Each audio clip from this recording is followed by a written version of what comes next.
세화고 1학년 그리고 학부모님 여러분 반갑습니다. 세화고 국어 내신 전략 설명회 진행을 맡은 반포정 원장 이광식입니다. 오늘 이제 제가 한 30분 정도, 30-40분 정도 세화고 1학년 올라가서 국어를 어떻게 준비를 해야지 좋은 등급을 받을 수 있는지, 1등급을 받을 수 있는지 그런 거에 대해서 간단하게 이제 설명을 드릴까 합니다. 일단 오늘 설명의 제목은, 가장 핵심적인 제목은 첫 시험은 무조건 1등급이라는 겁니다. 첫 시험은 무조건 1등급. 첫 단추를 잘 꿰야지 나머지 단추도 제대로 꿰일 수가 있습니다. 특히나 기존에 이제 9등급제에서 올해부터 5등급제로 바뀌면서 첫 번째 시험에 그런 어떤 중요도가 훨씬 더 커지게 됐습니다. 한번 미끄러지면은 이거를 복구하기가, 만회하기가 정말로 쉽지 않은 상황이기 때문에 그렇습니다. 그래서 첫 번째 시험에서 최대한 좋은 등급, 1등급을 받아서 그 성공의 그런 어떤 경험을 바탕으로 해서 그 다음 학기까지도 쭉 이어갈 수 있게끔 최대한 첫 시험을 잘 보자. 첫 시험은 무조건 1등급을 받자라는 게 이제 저희 수업의 목표입니다. 적당히 자기 성적 예전에 비해서 더 나은 성적을 받자 이런 게 아니고 무조건 1등급을 목표로 해가지고 수업을 진행하는 걸로 그렇게 이제 하도록 하겠습니다. 일단 제목은 그렇게 첫 시험은 무조건 1등급 이렇게 잡은 이유를 설명을 드렸고, 오늘 간단하게 일단 제도, 대입제도가 이제 2028학년도 그러니까 현재 1학년 올라가는 친구들부터 많이 바뀌게 됩니다. 그래서 바뀌는 그런 내용들 설명드리고, 그런 상황에서 국어를 어떻게 공부해야 될지 간단하게, 오늘의 핵심적인 내용은 아니니까 간단하게 이제 소개만 드리고, 그리고 이제 오늘의 가장 중요한 내용들, 세화고 1학년 국어시험이 어떻게 지금껏 출제가 됐고, 이런 상황에서 어떻게 우리 학생들이 준비를 해야 될지, 그리고 제가 이제 세화고 1학년 수업을 맡아가지고 어디에 초점을 맞춰서 수업을 진행할지 그런 거를 갖다가 집중적으로 설명을 드릴까 합니다. 일단 간단하게 제 소개를 먼저 드리자면은, 저는 이제 김영준 국어논술 학원에서만 한 15년 가까이 수업을 지금 맡아서 하고 있습니다. 고등부 수업만, 그래서 고1부터 해서 고3 수업까지 다 맡아서 수업을 하는데, 일단 대체해서 제가 이제 한 12년 정도, 2년 정도 수업을 하다가 이제 2021년부터 2022년부터 이제 반포로 넘어와서 올해 4년째 이제 반포에서 지금 고등부 수업을 맡아서 진행을 하고 있습니다. 제가 그래서 이제 지난 3년 동안 제가 맡았던 학교들에서 내신 성적 전교 1등 나온 친구들 여기다가 이렇게 목록을 간단하게 적어봤는데, 이거를 보시면은 이제 의아해 하실 내용이, 여기 왜 세화고는 이제 하나도 없냐? 세화고는 실적이 안 나왔었냐? 세화고는 성적이 안 좋았냐? 라고 생각하실 수 있는데 전혀 그런 게 아닙니다. 세화고는 제가 와서 이제 맡은 학교가 아니었다라는 거죠. 저는 이제 동덕여고, 서문여고, 그 다음에 그리고 이제 세화여고, 동덕여고, 서문여고, 세화여고 이렇게 여고 위주로 해가지고 수업을 진행을 했고, 그 맡았던 학교들에서 이룬 결과들인 겁니다. 자, 근데 이제 올해 아시겠지만 교과서도 바뀌고 여러 가지가 많이 바뀌었습니다. 대입제도도 바뀌고 교과서 전부 2022 개정 교과서로 바뀌고 많은 변화가 있으면서 현재 저희 학원 내부에서 학교 조정이 좀 있었습니다. 그래서 조정의 결과 세화고처럼 이제 이렇게 중요한 학교, 명문 고등학교는 아무래도 원장이 맡는 게 더 좋겠다 라는 여러 이제 의견들이 나와서, 그래서 제가 이제 올해부터 세화고를 맡아서 수업을 하는 걸로 바뀌었습니다. 그래서 이제 여기에 세화고 실적이 없는 거지, 제가 이제 세화고를 맡아서 성적이 안 좋아서 그랬던 건 전혀 아니라는 거죠. 오히려 이제 그동안 제가 이 맡은 학교에서 이런 어떤 실적을 거둔 것처럼 이제 세화고도 맡아서 올해부터 정말로 이제 좋은 혁혁한 성과를 거두기 위해서 노력할 거라는 거, 그리고 이 학교들처럼 그렇게 좋은 결과가 나올 거라는 거, 그거를 미리 이제 제가 이제 힘줘서 말씀을 드리겠습니다. 자, 그래서 제가 이렇게 수업을 했었고, 자, 그 다음에 지금부터 이제 간단하게 이제 바뀌는 제도를 설명을 드릴까 합니다. 일단 간단하게 내신에서 핵심적인 거, 5등급제로 바뀌는 거, 수능에서 핵심적인 거, 선택 과목이 거의 다 사라지고 공통으로 바뀐다라는 거, 두 가지만 특히 이제 내신 5등급제 요거부터 말씀을 드릴까 합니다. 일단 기존의 9등급제에서는 1등급이 4명밖에 안 됐습니다. 이게 이제 바뀌는 지금 현재 등급제에서는 5등급제에서는 1등급이 10명이 되는 겁니다. 4명이었는데 10명이다. 자, 이거 당연히 새로운 기회가 활짝 열린 거라고 볼 수가 있습니다. 이 5등급제로 바뀌면서 기존에 4명만, 100명 중에 1등급 4명만 되는 이 상황은 정말로 1등급을 받기가 쉽지가 않았습니다. 열심히 하는 것은 기본이고요. 모든 학생들 다 열심히 합니다. 근데 그 친구들 다 1등급 못 받습니다. 1등급을 받으려면 열심히 하는 것은 기본이고, 하늘도 도와야지, 하늘의 그런 어떤 천운이 따라야지 1등급이 되는, 정말로 1등급 따기가 하늘의 별 따기처럼 어려운 일이었습니다. 근데 5등급 제하에서 1등급은 이제 10등까지니까 100명 중에 10등, 물론 어렵죠. 100명 중에 10등 안에 드는 것도 어려운 일입니다. 결코 쉬운 일 아닙니다. 그렇지만 예전처럼 그렇게 하늘의 별 따기처럼 어려운 일은 아니다. 정말로 내가 간절하게 원하고 노력하면은 1등급 받을 수 있다라는 새로운 기회가 열린 겁니다. 그런 점에서 저는 5등급 제도가 저는 정말로 좋다고 생각합니다. 그 다음에 아래 등급 친구들한테도 마찬가지입니다. 기존에 3등급 받던 친구들이 2등급 받을 기회가 열린 겁니다. 그래서 자기가 받을 수 있는 등급보다도 더 높은 등급을 받을 수 있는 기회가 커졌다라는 점에서 저는 이 5등급제를 상당히 이제 반깁니다.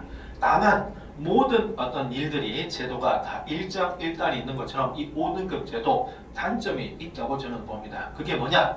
기존의 9등급 제에서는 이게 급간이 좀 이렇게 세분되어 있기 때문에 자기가 원하던 등급보다 좀 이렇게 미끄러졌다 하더라도 그 다음 학기 때 열심히 해가지고 그것을 만회하고 복구하는 게 충분히 가능했습니다. 한번 2등급, 3등급을 받았다 하더라도 그 뒤에 열심히 해서 1등급, 2등급을 받으면은 그러면은 충분히 이제 만회가 되고 원하는 대학을 갈 수가 있었다라는 거죠.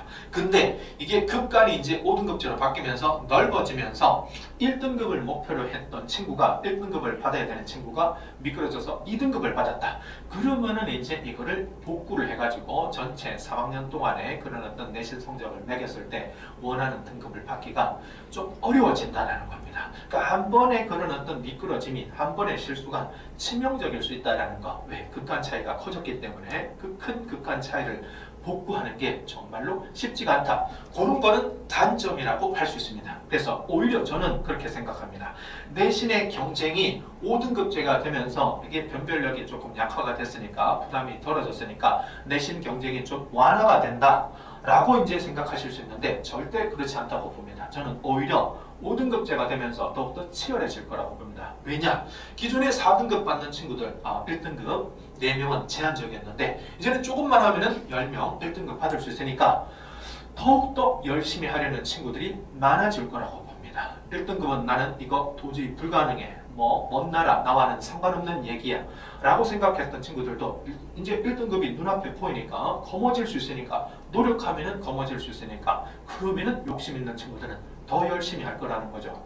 또 말씀드린 것처럼 한번 미끄러지면은 이게 치명적이니까 단 한 학기도, 단 한 번도 실수를 용납을 하면 안 되니까 더욱더 긴장감을 가지고 더 열심히 할 거라는 거죠.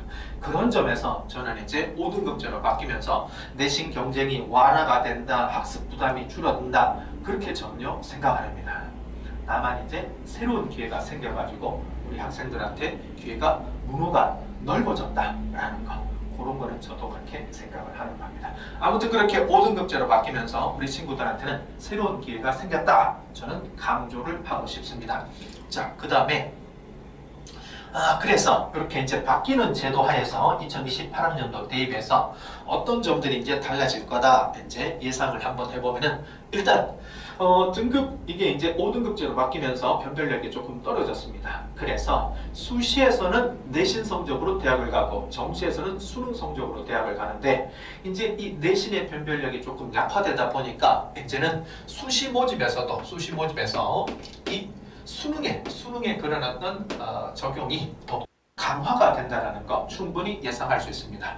지금 이제 수시 모집에서 수능 최저 학력 기준이 적용이 되지 않습니까? 근데 이 기준이 더욱더 강화가 될 거라는 거죠. 왜? 내신의 변별력이 약화가 되다 보니까 이제 수능 최저 학력 기준으로 그 약화된 그런 어떤 떨어진 변별력을 확보하기 하려고 할 것이다. 대학교에서. 그래서 수시에서 최저학력 기준, 수능 최저학력 기준이 더욱더 강화가 된다. 그 다음에 정시 모집에서 내신을 반영하는 대학이 더욱더 증가한다. 이거는 바뀌는 제도하고는 무관하게 그 전부터 계속 있어 왔습니다. 2022학년도 입시부터 서울대학교가 이렇게 바꿨습니다. 기존의 정시는 수능 100%였는데 이제는 수능뿐만 아니라 정시에서도 내신을 반영하는 걸로. 근데 서울대가 이렇게 바꾸니까 아니나 다를까 2024학년도에 고려대도 바꿨습니다. 그리고 작년 2025학년도에서는 연세대도 그렇게 바꿨습니다. 상위권 대학들이 다 정시에서도 내신을 반영하는 걸로 일정 부분 하는 걸로 바꿨는데, 그럼 이제 곧 이어서 또 다른 대학교들도 더 많이 늘어나게 될 거라고 예상할 수 있습니다. 그 다음에 바뀌는 제도 하에서 내신의 변별력이 약화가 되니까 내신의 그런 어떤 중요도가 좀 떨어져서 아무래도 내신이 불리한 학교, 특목고나 자사고가 유리해지지 않을까라고 생각할 수 있는데 아닙니다. 이것도 케바케입니다. 이것도 학교마다 다 다른 거지 일률적으로 판단할 수는 없습니다. 그 다음에 저는 이거를 가장 중요하다라고 생각을 하는데, 일단 현재 중학교 3학년, 그러니까 이제 1학년 올라가는 친구들인 거죠. 이 친구들이 다른 학년에 비해서 가장 운이 좋은 학년이다. 저는 그렇게 늘 얘기를 합니다. 새로운 기회가 생겼다. 운 좋은 학년이다. 기회가 많이 늘었다. 기회가 생겼다라고 보는 근거는 첫 번째, 아까 말씀드린 9등급제에서 5등급제로 바뀌면서 1등급을 받을 수 있는 게 2등급을 받을 수 있는 기회가 더욱더 커졌다. 두 번째로는 제도가 바뀌게 되면은 아무래도 재수생의 유입이 줄어들게 됩니다. 재수생의 유입이 줄어들게 되면은 경쟁이 그 부분 조금 줄어들게 되는 거죠. 그 다음에 세 번째로는 의대 정원이 증원이 됐습니다. 의대 정원이 증원이 되면서 우리는 뭐 의대하고는 아무 상관없는데, 의대는 뭐 전혀 상관없는데 라고 생각하실 수 있는데 전혀 아닙니다. 분명히 의대 정원 증원이 모든 학생들한테 다 영향을 끼칩니다. 의대 정원이 늘면서 서울대, 고대, 연대 친구들이 그쪽으로 가고, 그럼 이제 서울대, 고대, 연대 자리가 그만큼 비게 됩니다. 그럼 소소한 친구들이 그 자리를 채우고, 이런 식으로 도미노식으로 계속 이어지게 되다 보면은 나한테도 그 차례가 온다라는 거죠. 그래서 의대 정원이 늘어나게 되면서 이게 도미노식으로 연결이 돼서 기회가 좀 더 늘게 된다라는 거, 모든 친구들이. 따라서 이런 여러 가지들을 생각을 했을 때 올해 중3 친구들은 참 운이 좋다. 그러니까 1학년 올라가는 친구들은 운이 좋다. 근데 중요한 거는 이렇게 기회가 좋아졌고 운이 좋아졌어도 본인이 노력을 해서 그 기회를 잡아야 됩니다. 그렇지 않으면 아무 소용없는 거죠. 감나무 밑에서 감 떨어지기 기다려야 아무 소용없습니다. 자기가 노력해서 그 감을 따야죠. 감이 예전에는 저 하늘 높이 있었는데 이제는 많이 눈앞에 이제 보이게 됐습니다. 그럼 자기가 손을 뻗어서 잡아야죠. 그것조차 하지 않으면 아무 소용이 없습니다. 자, 그 다음에 또 중요한 거, 이러니 저러니 해도 제도가 이렇게 바뀌고 저렇게 바뀌고 어떻게 달라진다 하더라도 대입의 핵심적인 요소는 여전히 내신하고 수능입니다. 내신하고 수능. 특히 1학년들은 내신이 절대적으로 중요한 거죠. 내신 준비를 해야 된다 라는 걸 말씀을 드리겠습니다. 자, 그래서 이렇게 이제 대입제도 바뀌면서 우리가 이제 뭐가 달라질지 예상을 해봤고, 자, 그 다음에 간단하게 또 국어를 어떻게 공부를 해야 될지, 내신 국어는 어떻게 할지, 수능 국어는 어떻게 할지 또 간단하게 살펴보겠습니다. 둘 다 국어기는 하지만 수능 과목에서의, 수능에서의 국어 과목과 내신에서의 국어 과목은 조금 준비하는 방법이 다릅니다. 그래서 간단하게 조금 구분해서 살펴보면은, 일단 수능은 시간과의 싸움입니다. 시간과의 싸움. 그래서 80분 동안 정확하게 푸는 것도 필요하지만 신속하게 푸는 거, 시간 안에 80분을 잘 활용해서 푸는 거, 이것도 연습을 해야 됩니다. 우리 친구들은 아직 이제 이런 준비가 안 돼 있는데 이거는 이제 차근차근 해나가면 됩니다. 그 다음에 수능에서는 평가원 기출이 제일 중요한 겁니다. 내신 시험에서 학교 기출이 중요한 것처럼 수능에서는, 수능을 줄 때는 평가원 기출이 중요합니다. 우리가 이제 흔히 말하는 6월, 9월 모의평가, 그 다음에 수능, 11월 수능, 요 세 개 시험, 요 기출을 마르고 닳도록 풀어야 됩니다. 왜냐하면은 이 수능의 지문의 내용은 계속 바뀌지만 지문의 구조, 문제 유형, 이거는 매년 반복됩니다. 매년 반복되기 때문에 이 반복되는 구조와 유형에 빨리 익숙해져야지 좀 더 정확하고 빠르게 읽을 수가 있습니다. 그 다음에 수시는 포기한다 하더라도, 자, 이제 수시를 포기하는 친구들이 이제 좀 더 일찍 나올 것 같습니다. 기존에 지금 현재 이제 대입에서는 2학년 말쯤 마치면서 혹은 2학년 중간고사쯤 마치면서 내신이 도저히 안 되겠으니까 나는 이제 수능에 올인하겠다, 정시에 올인하겠다 라는 친구들이 이제 나타났는데, 이제 바뀌는 제도하에서는 말씀드린 것처럼 이게 한번 미끄러지면은 만회하기가 쉽지가 않으니까 그 포기를 일찍 하는 친구들이 나올 것 같습니다. 그러니까 1학년 마치면서 벌써 1학년 중간고사 마치면서 뭐 이렇게 섣부르게 판단할 수 있는데, 자, 그런데 저는 절대 그거를 권하지 않습니다. 내신 성적이 정말로 안 나와가지고 도저히 복구가 안 된다, 수시는 정말로 힘들다 라는 생각을 한다 하더라도 그래도 내신 시험, 내신 성적은 포기해서는 안 됩니다. 3학년 1학기 때까지 계속해서 내신은 붙들고 있어야 됩니다. 그 이유가 내신 공부가 곧 수능 공부이기 때문입니다. 내신을 갖다가 좀 더 열심히 해야지, 아무리 그 성적이 이제 복구가 안 될 상황이 됐다 하더라도 끝까지 내신을 공부를 열심히 해야지만 그게 수능 성적에도 좋은 영향을 미치기 때문입니다.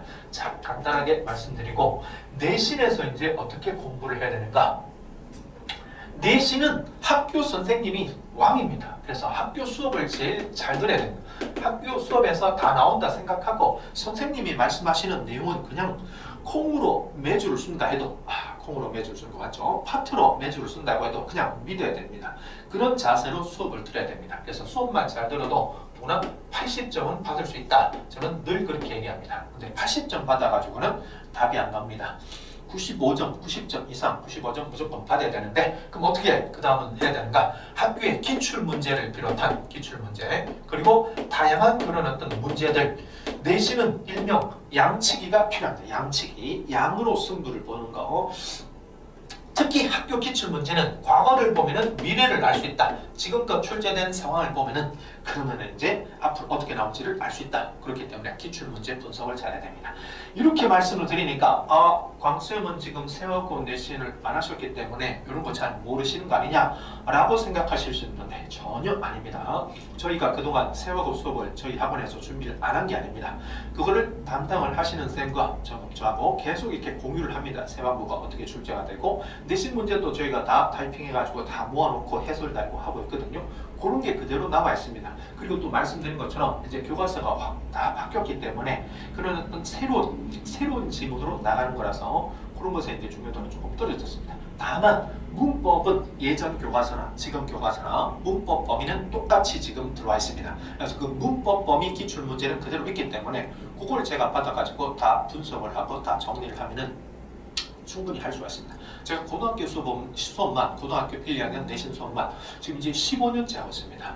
학교가 바뀌었다고 해서 그 학교에 뭐 기존의 수업을 안 했기 때문에 경향을 파악을 못한다, 힘든다, 그런 걱정은 전혀 안 하셔도 됩니다.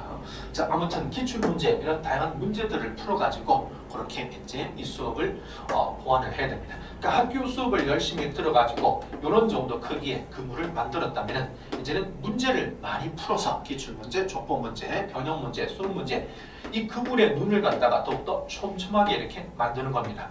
그러면은 이제 물고기들이 걸리는 거죠. 기존의 수업만으로는 빠져나가던 물고기, 작은 물고기들이 하나씩 다 걸리게 됩니다. 그 다음에 그래서 저는 이제 이 문제를 통해 가지고 플러스 15점, 그래서 95점 정도 받을 수 있다 라고 저는 이제 늘 강조를 하는데, 아직도 100점은 안 됩니다. 5점, 이 내신은 맞히라고 출제하는 시험이 아닙니다. 틀리라고 문제를 내는 거거든요. 틀려야지만 이게 서열이 정리가 되고 그래야지 이제 등급을 줄 수가 있으니까, 그래서 틀리라고 내는 문제가 있기 때문에 그런 문제까지 준비를 해줘야지 100점을 받을 수 있는데, 그걸 맞히기 위해서는 뭘 해야 된다? 바로 평소 꾸준한 수능 공부가 곧 내신 공부입니다. 외부 지문 많이 나오거든요. 외부 지문 그런 거 대비하기 위해서 처음 보는 지문 빠르게 읽는 능력을 기르기 위해서 평소 수능 공부 열심히 해야 됩니다. 그래서 내신 수업만으로는 5% 부족하다. 그래서 학교 수업 80점, 많은 문제들 15점, 그 다음에 꾸준한 수능 공부해서 100점, 이렇게 해서 내신을 잘 볼 수 있다 라고 저는 이제 말씀을 드립니다. 자, 그러면 지금부터 본격적으로 세화고 내신이 어떻게 출제가 되는지 3년 동안의 문제 분석, 출제된 것 분석한 결과를 바탕으로 한번 정리를 해보겠습니다. 일단 세화고 내신은 문학작품, 문학 범위가 이제 50%, 60% 정도 되는데 대부분 교과서입니다. 대부분 교과서. 그 다음에 별도로 세화고 선생님들이 프린트를 현재 문학작품을 프린트를 해서 주시는데 거기에서 출제가 됩니다.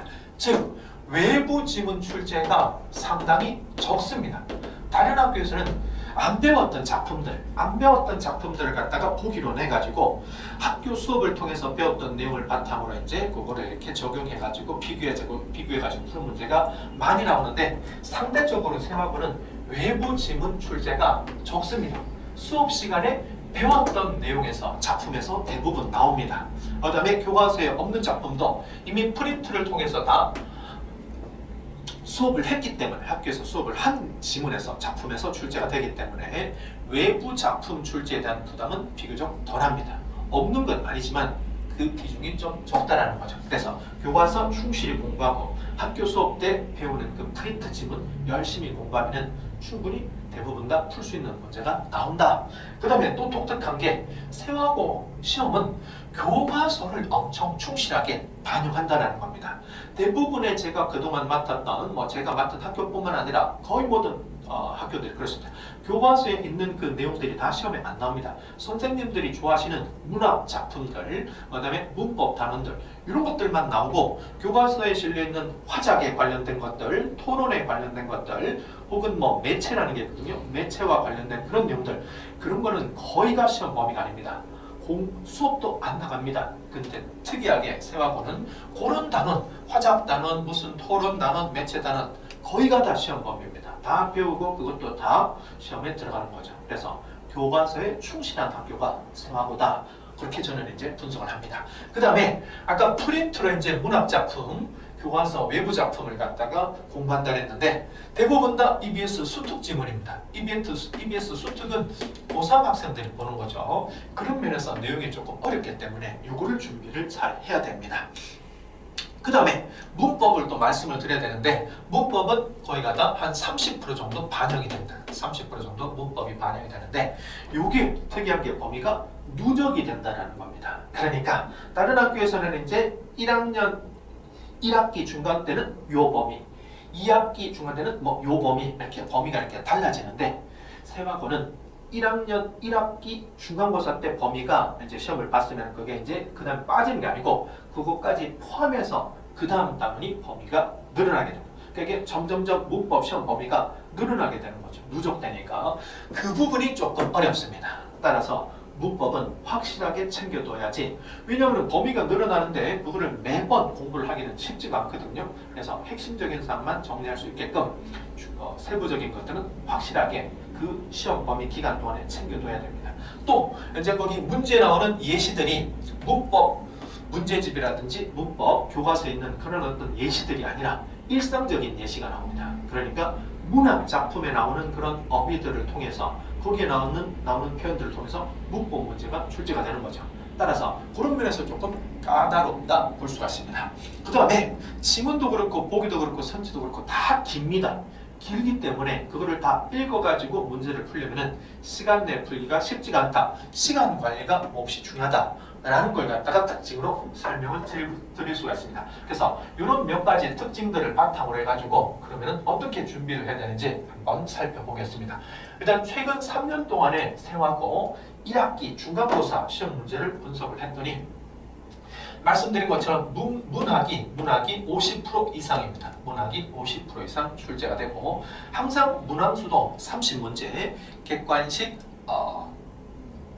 24문제, 객관식 24문제, 그 다음에 서답형, 서술형이 4문제, 그러니까 객관식 26문제, 선택형 26문제, 서답형, 주관식 4문제 항상 그렇게 고정이 돼 있었고 문학이 이제 비중이 높죠.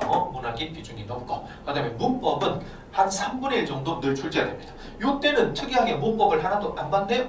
이제 기말고사에서 50% 넘게 출제가 됐습니다. 그러니까 평균적으로는 한 30% 정도 문법은 늘 나온다라고 생각할 수가 있습니다. 그 다음에 다른 이제 학교에 비해서 이제 이 비문학이 늘 출제가 한 20% 정도 출제가 됩니다. 비문학이 여기서 말하는 비문학은 독서, 비문학 그것도 있고 그 다음에 아까 말씀드린 화법과 작문, 그 다음에 토론, 매체 이런 것들입니다. 그런 것들이 늘 출제가 된다는 게 특징입니다. 자, 그래서 이렇게 이제 출제가 되는데 아까 제가 말씀드린 이 세화고 기출문제 특징, 출제 경향 이런 걸 바탕으로 해가지고 한번 대비법을 살펴보면은 자 여기 보시면은 이게 이제 작년 1학기 중간고사인데 자 요게 바로 이제 토론 지문입니다. 토론 지문. 수업 때 교과서에 있는 토론 지문을 공부를 합니다. 그리고 문제 시험에서는 이제 토론 지문이 나오는데 요거는 이제 교과서에 있는 토론 지문은 아닙니다.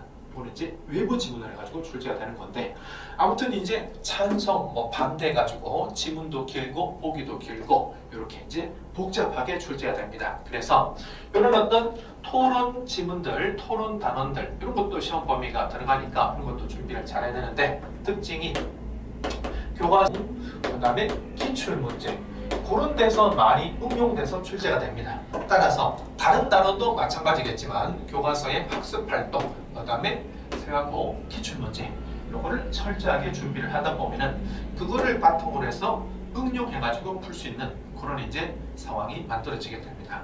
그 다음에 이제 아까 말씀드린 세 번째 특징으로서 EBS 수트 고3들이 보는 그 지문에서 외부 지문 그러니까 교과서 외 작품들이 출제가 된다 했는데 이게 바로 그겁니다. 작년에는 수특에 있는 이제 한비자 마키아벨리 이 철학 지문을 바탕으로 해서 출제가 됐는데 근데 그 EBS 수특 한비자 마키아벨리 전 내용도 어려웠는데 보기에는 이제 세 번째 순자에 관한 그런 이론들이 나옵니다. 그래서 지문에 있는 마키아벨리, 그 다음에 한비자 개념 플러스, 그 다음에 보기에 있는 현재 이 순자 내용 이런 것까지 다 포함해가지고 이제 문제를 풀어야 되는 거죠.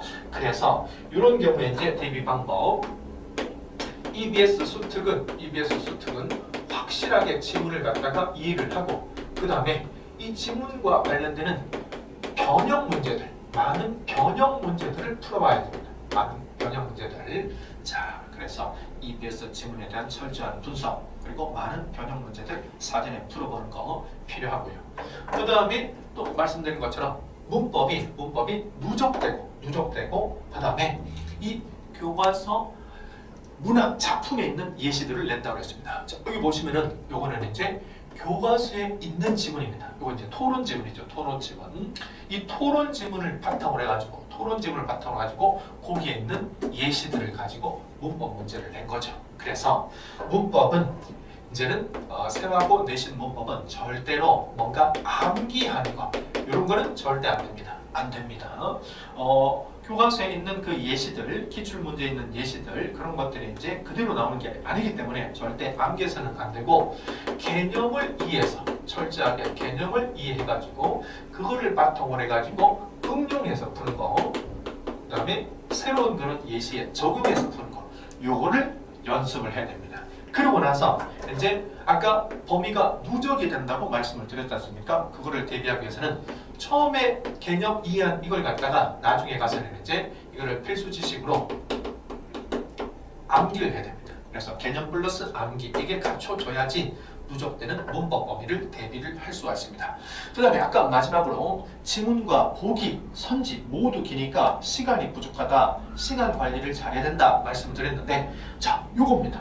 요거 보시면은 이제 요거 교과서에 있는 이제 지문을 갖다가 바탕으로 해서 출제를 한 건데 지문은 따로 있고 보기만 해도 이렇게 복잡합니다.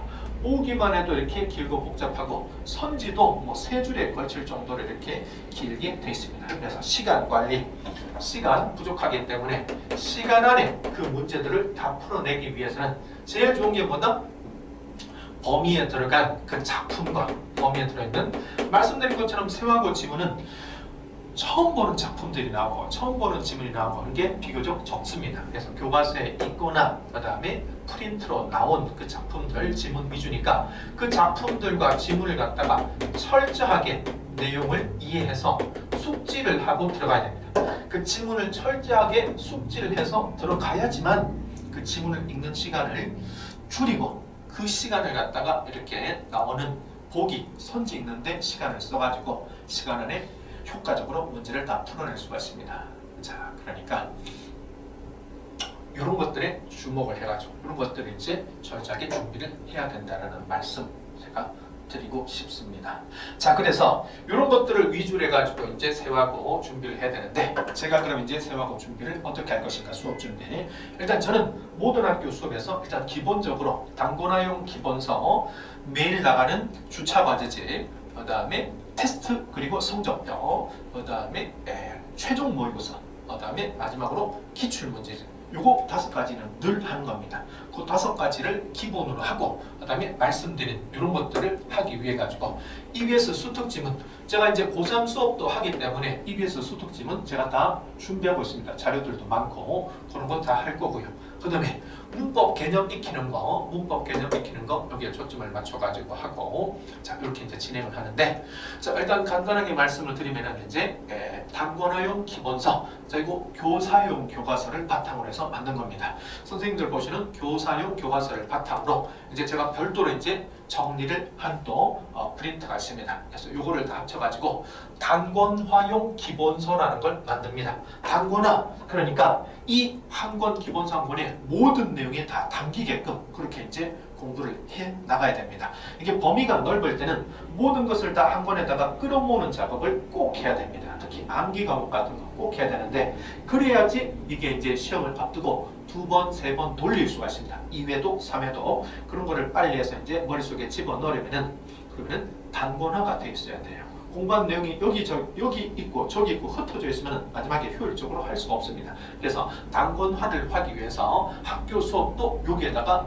반영하고 적고, 그 다음에 학원 수업도 여기다가 반영을 하고, 자기가 문제 풀면서 오답한 것도 다 반영하고, 그래서 단권화용 기본서 요거 이제 애들한테 연습을 시킬 거고, 두 번째로는 매주 과제집을 갖다가 내주는데, 요 범위는 계속 누적됩니다. 오늘 뭐 문법 배웠고 다음 주에 문학 배웠다고 했을 때 다음 주 과제는 문법 플러스 문학이 되고, 그 다음 주에 비문학을 했다 그러면 그 다음 주 과제는 문법 플러스 문학 플러스 비문학이 되는 거죠. 그래서 예전에 배웠던 거, 몇 주 전에 배웠던 걸 까먹지 않게끔 계속 누적시켜가지고 매일 풀게끔 그렇게 이제 숙제를 이제 두괄 합니다. 그 숙제 검사는 제가 다 합니다. 숙제 검사도 그렇고 클리닉도 그렇고 전부 다 제가 합니다. 지금 인원이 세화고가 그렇게 많지 않기 때문에 그 많지 않은 인원들을 갖다가 제가 하나하나 다 제가 이렇게 만질 겁니다. 그래서 학생들 하나하나 다 만져가지고 그 한 명 한 명의 학생들이 가장 좋은 성적을 낼 수 있게끔 숙제 검사 제가 하고, 클리닉 제가 불러가지고 제가 진행하고,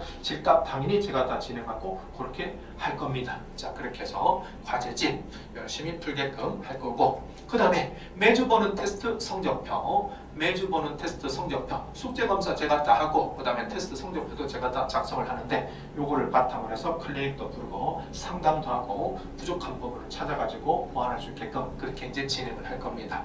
그 다음에 시험을 앞두고서는 최종 모의고사를 나눠줍니다. 시험 범위, 시험 세화고 시험 스타일, 문항수, 서답형 4문제, 선택형 26문제, 그렇게 최종 모의고사 하는 걸 만들어가지고 한 3회 정도를 갖다가 시험 전전날부터 하루에 한 회씩 풀게끔 그렇게 최종 모의고사를 만드는데 상당히 적중률이 높았습니다. 그건 이제 서문여고 할 때 만들었던 그런 자료들인데 상당히 적중률이 높다. 그 다음에 기출문제집도 만들어야 됩니다. 근데 이 기출문제집은 말씀드린 것처럼 교과서가 다 바뀌었기 때문에 다른 단어는 필요 없고 문법입니다. 문법은 그대로 이제 예전 교과서하고 똑같은 내용이 실렸거든요. 그거를 갖다가 다 만들어서 정리해서 지금 다 해설이랑 해가지고 다 만들어 놨습니다. 미리 다 준비를 했는데 그거 가지고 기출문제집 만들어서 배부를 합니다.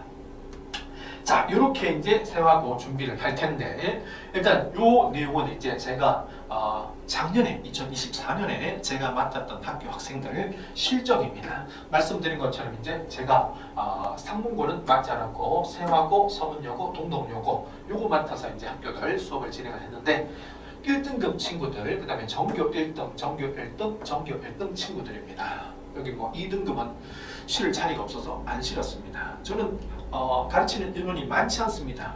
인원 제일 많은 학교가 한 26명입니다. 26명. 그리고 대부분이 이제 10명 내외입니다. 그러니까 충분히 제가 이제 하나하나 다 만질 수 있는 그런 이제 인원들인데, 그 적은 많지 않은 인원들, 학생들을 데리고 이런 어떤 높은 좋은 성적을 올렸습니다. 이 좋은 성적들 그 결과가 올해 세화고 학생들한테도 그대로 이제 다 적용이 될 겁니다. 말씀드린 것처럼 세화고 인원이 정출발 인원이 그렇게 많지 않을 걸로 예상이 됩니다. 뭐 한 5명에서 10명 내외인데 그 친구들 제가 하나하나 다 만져가지고 이런 결과를 만들 수 있게끔 특히 말씀드린 것처럼 1등급 이제 막 하늘의 별따 이 친구들은 100명 중에 4등 안에 들어가면 100명 중에 1등이고 근데 지금 이제 100명 중에 10등까지니까 충분히 만들 수 있습니다. 그렇게 한번 이런 결과들을 올해도 만들어 보려고 합니다. 자, 후기 이제 친구들입니다. 친구들이 이제 1등급 받은 친구들, 전교 1등한 친구들이 이제 제 수업에 어떤 점이 좋았다라고 해가지고 후기를 써줬습니다. 수업, 테스트, 숙제 이런 것들이 조화를 이루어서 큰 도움을 주었다. 효율적으로 공부할 수 있었다. 서문여고 1등급. 그 다음에 이 친구는 세화여고인데 1학기 때는 국어 전교 1등, 2학기 때는 이제 1등은 아니고 1등급 유치를 했습니다. 그래서 학교에서 공부한 내용을 정리하는 데 큰 도움이 되었다. 그러니까 학교 수업이 중심입니다. 학교 수업을 중심으로 해가지고 학교 선생님 수업 내용을 제가 이제 보충을 해주고 거기에 빠진 내용을 갖다가 덧붙이고 그 다음에 중요한 내용을 갖다가 더욱더 강조를 하고 반복을 하고 그렇게 진행이 되는데 그런 얘기를 이제 써놓았습니다. 그 다음에 이 친구는 이제 2학년입니다. 2학년. 작년에 서문여고는 이제 1학기 때 전교 1등도 제가 가르친 친구에서 나왔고 2학기 때 전교 1등도 역시 이제 제가 가르친 친구가 받았는데 자, 올바른 방법으로 효율적으로 공부했기 때문에 2학기에 좋은 성적을 받을 수 있었다. 이 친구는 이제 1학기 때는 1등급이 아니었었습니다. 근데 그리고 이제 학원을 옮겨서 저한테 수업을 들었는데 그 한 학기 동안 수업을 들어서 좋은 결과가 나왔다. 그런 얘기인 거죠. 아무튼 이제 이런 좋은 결과들이 전교 1등 나오고 했던 1등급 수많은 학생 받은 이런 것들이 세화고 올해 수업에서 나타날 수 있게끔 제가 최선을 다해서 한번 해보겠습니다. 자, 세화고 수업은 일단 내신은 한 타임이 이제 열립니다. 학교별로 열리기 때문에 그래서 세화고는 일요일 6시, 9시까지 3시간 3월 9일 이때 이제 첫 수업이 이제 시작이 됩니다. 그래서 총 현재로서는 9회 수업을 예정하고 있습니다. 아직 세화고 학사 일정을 확인을 못해서 안 나왔기 때문에 9주인데 이게 뭐 8주가 될 수도 있고 그거는 변동 가능합니다. 아무튼 일요일 6시는 이제 비워둬야 되는 거죠. 세화고 국어 수업이니까. 자, 그래서 오늘 제가 간단하게 세화고 내신 어떻게 출제가 되는지 어떤 식으로 준비를 해야 되는지 그래서 제가 어떻게 할 것인지를 간단하게 소개를 드렸습니다.